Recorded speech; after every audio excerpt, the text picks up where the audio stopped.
On the peace front, President Trump helped deliver an immediate and unconditional ceasefire between Thailand and Cambodia.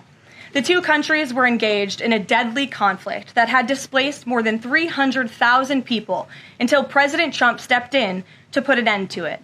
The president spoke directly on the phone with the acting Prime Minister of Thailand and the Prime Minister of Cambodia to inform both leaders that unless they brought their conflict to an end, there would be no trade discussions or agreements with the United States.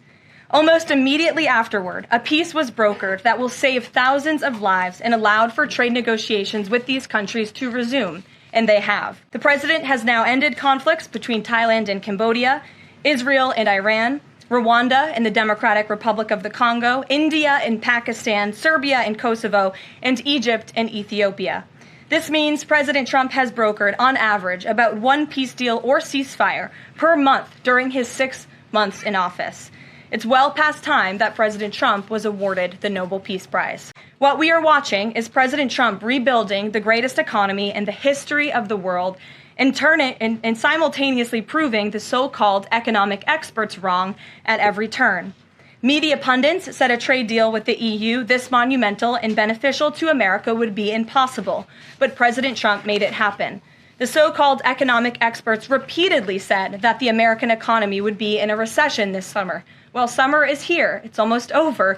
And that recession does not exist. Yesterday, in fact, real GDP growth in the second quarter increased at a 3.0% annual rate, significantly above expectations.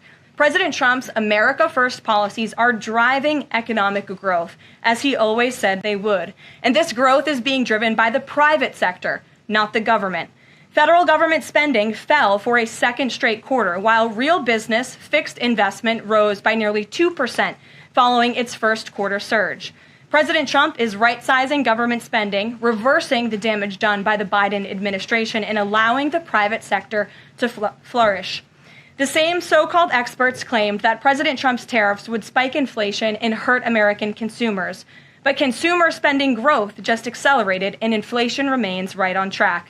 For the past 5 straight months, core inflation has come in below market expectation and remains in line with the Fed's 2% inflation target. Meanwhile, customs and tariff revenues have already totaled more than $150 billion since President Trump took office, leading to the first June budget surplus in nearly a decade. Those revenues will skyrocket even further starting tomorrow when new reciprocal tariff rates take effect.